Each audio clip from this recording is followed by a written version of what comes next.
Hey, if you own a gun in California, you should have an attorney that specializes in California gun laws on your speed dial. Because if you ever have legal matters that involve firearms, you need California's firearm lawyer, John Dillon. Especially if you have questions about red flag laws, gun registration, gun transportation, or maybe you just need to know that your guns are California compliant. Our trusted firearms attorney is John Dillon. John specializes in California gun laws. Put his number in your phone right now, 760-642-7150. That's John Dillon, California firearms lawyer, 760-642-7150. All right. All right. So what are we going to talk about now? We're gonna lead it off. We're gonna talk about the new policy change for CCW holders that Gary has fought hard for. If you have a CCW within the county of San Diego, and you are to have an unfortunate circumstance to where you get into an incident, this is going to be something that's going to heavily affect you. The whole situation is going to have a huge impact on you. But this is going to be something that's going to be, in my opinion, very beneficial and is very critically important. So I'm going to let Gary take it because it's all you, Gary. This is all you, Gary. Okay. Welcome, by the way. Thanks. I'm glad to hear from the source, too. I guess the first thing to explain is what happened that resulted in the change in policy. Yep. And like all changes in policy, unfortunately, this resulted because somebody had to go through prosecution and a trial and a verdict by a jury, which disrupts your life and upends your life and costs you a lot of money, whether you are innocent or guilty or somewhere in between. So what happened? In this case, it was a disabled veteran, 27 years old, honorably discharged from the military, working as a security guard, had their guard card. They got in an incident at a gas station with somebody that threatened to hurt them, drew their weapon. There's a dispute about whether they just brandished or they pointed. If you point a weapon at someone, that's generally assault. If you just display your weapon, that can be brandishing, but we can talk about that too, because it's interesting law on brandishing. And they got charged. They got charged by the district attorney, charged with felony brandishing or misdemeanor brandishing, and charged with assault with a deadly weapon, which was a felony. The case couldn't resolve because I thought the case was unfair, what they were asking from him. They wanted him to plead guilty to a felony. Didn't want him to go to jail, but they still wanted him to plead to a felony. And after a year, they would have kindly reduced the felony to a misdemeanor. And then I could have come in and asked to take that misdemeanor off his record through a process called the expungement process. I thought it was unfair to ask a disabled veteran with no criminal history that got in an argument with somebody that resulted in no injury to accept a felony. We had to go to trial on that case. The trial took 3 days. He spent about 6 months preparing for trial. So 6 months of his life was spent in a little bit of mental anguish, wondering what his future was going to happen to him. And here's the bad part. Prior to going to trial, the district attorney changed the charge. We used to have assault with a deadly weapon, which was a reducible charge. It could be reduced to a misdemeanor. The DA could reduce it or a judge could reduce it. In California, that's called a wobbler. It can be charged as a felony or a misdemeanor. But in this case, the DA charged a non-reducible felony, assault with a semi-automatic firearm. The punishment for assault with a semi-automatic firearm is 3, 6, or 9 years in state prison. And a judge can't reduce it to a misdemeanor. That means that if he had lost his trial, this 27-year-old disabled veteran with no criminal record, he would have been a convicted felon for the rest of his life. Absolutely. And so this trial carried risk. Serious risk. A little pressure on you. You want the punchline? No, just wait till next Thursday. After about 2 hours, the jury acquitted him of all charges. 6 of the jurors remained after trial to hug him and his mother, who had shown up for the entirety of the trial. And what I believed to be true was that this was an injustice, was true.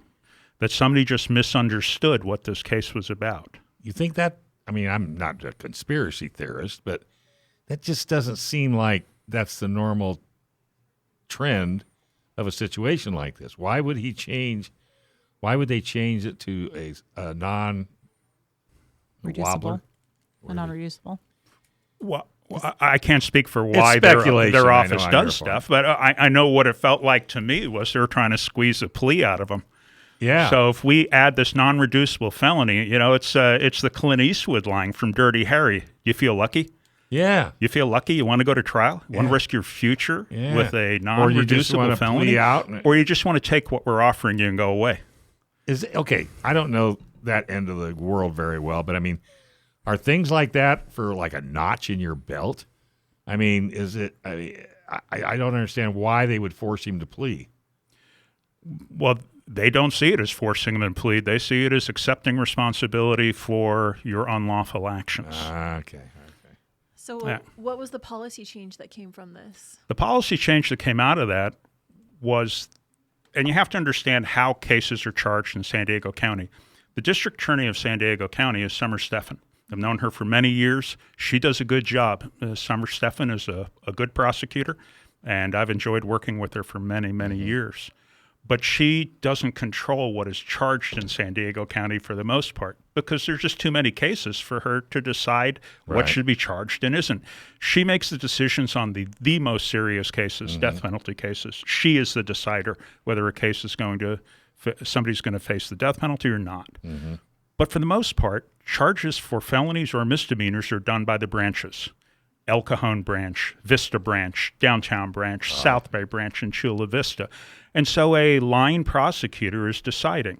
And you have to understand that when a line prosecutor sees a gun crime come across their desk, 99.5% of the time, that gun has been used illegally or has been possessed illegally or has been created illegally. So their mindset is not to default to, well, this person is a CCW, they must have been doing something legal, or they might have been doing something legal.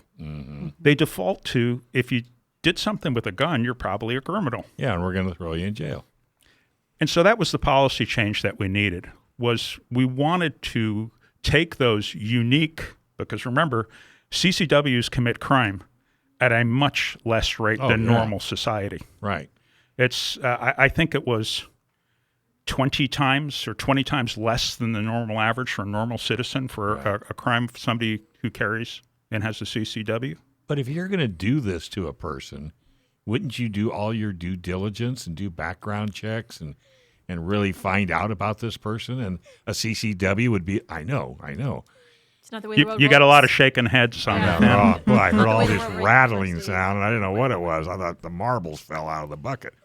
But, and I know, I hate to be the logical one, but you would just think, if I thought I was going to change her life by just glancing over a situation that could change her life forever, what a terrible thing to have to live with. And that's the product of being stuck in a system that has a limited amount of resources to devote to your case to determine whether to charge you. So you're just blowing them through, through. You're moving through the process. And if the police reports support a charge in your case, you're likely going to be charged, unless you have the fortune of having an attorney that can intervene for you sometime before the charging decision. You know any attorneys? I might know one. You think you know one? Yeah. How long have you been practicing? 32 years now. I've been a lawyer. Have you wrote a book? Because you could. I got some great stories, but some that I can't tell. Yeah, but you could in a book.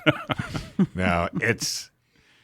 And no offense, because, lawyers don't get the best rap, okay? But God bless you, for going to this guy and going to the wall for him. I mean, that's huge. I'm not sure who was more stressed with that trial. Oh, no. We were both equally stressed. I could not...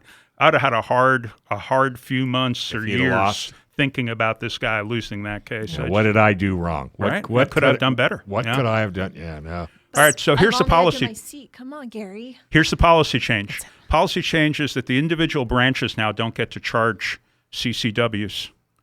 All charging of CCWs under DA Summer Stephan's pilot program will now be done by their Special Operations Unit. That is the same unit that determines police shootings. We are more similarly situated with police officers using their firearms than we are with people that are unlawfully carrying a firearm. That's true. And using their firearms. And so it was a huge win for the CCW community to allow those relatively few cases where a CCW uses predominantly their firearm in a defensive situation to be judged on the basis of the fact that they were lawfully carrying a weapon.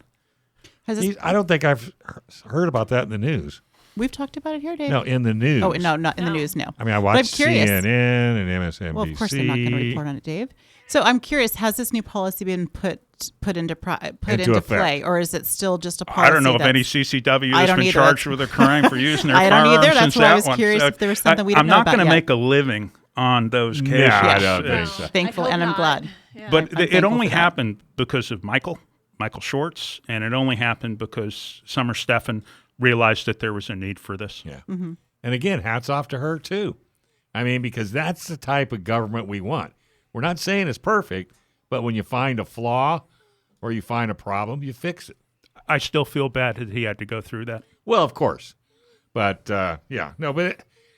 everybody goes through stuff for a reason. So I'm sure he's hopefully, I still feel bad I had to go through that. Well, but it was an experience for you, taught too. Gary? Right. But I'm sure you look at things differently. Maybe not. That you had to go through it. I mean, yeah, it was stressful, but No, it's a good kind of stress. Yeah. And it's a very rewarding at the end. well, it's because you did your job. Yeah. It was. I can't tell you how rewarding it was to watch the jurors, which is rare for jurors to stick around to begin with. To 6 of them to stick around and hug the defendant. I was just going to ask question. So just by way of a little bit of experience, I've been involved in a trial, in a case. And I know, coming from the defendant side of it, how that feels and how, I hope I'm not going to cry, how supported and how important that was to me. Yeah. Well, To have that and to see that from those jurors, that meant a lot. yeah. I can only imagine how he felt. By the way, you never can be a lawyer. Yeah. You'd be crying on the dog. So was there pushback? Yeah. You get a little mileage out of that. Just got to know when to use it. Oh, I like that. Yeah, that's a good question. Was there pushback with trying to get this signed off on? No, not at all. We had 2 meetings. The first meeting, she listened to what Michael and I were talking about. Second meeting, she came back in, said, "Here's the policy change." Wow. Just like that. Just like that. That's Fantastic. awesome. And Michael didn't even invite her to the gun prom. We invited her, but I don't think her time allocated for it. Yeah, well, they probably don't do that anyway. Security. Well, not only that, but she just has to keep, that straight and narrow type thing. All right. Well, that's a great story. You can stay now. You earned your keep. Because it was all judged I on thought us. I was getting kicked out after. Nah, we ain't kicking you. We don't kick anybody out. Are you kidding? Yeah, we do. Our one-segment shows last for 2 hours sometimes. Thanks for watching this clip from Gun Owners Radio. If you're watching mainstream media, you're not getting the truth about guns. Gun Owners Radio is the easiest way to stay on top of the Second Amendment fight, the fight for your self-defense rights. You can watch our live stream on YouTube every Sunday from 4 to 6 p.m. California time, or if you're in San Diego, AM 1170, FM 96.1, The Answer. We're also available on your favorite podcast platform. Just search Gun Owners Radio and you'll find our show. Like and subscribe to help defend and restore the Second Amendment, not just in California, but across the country.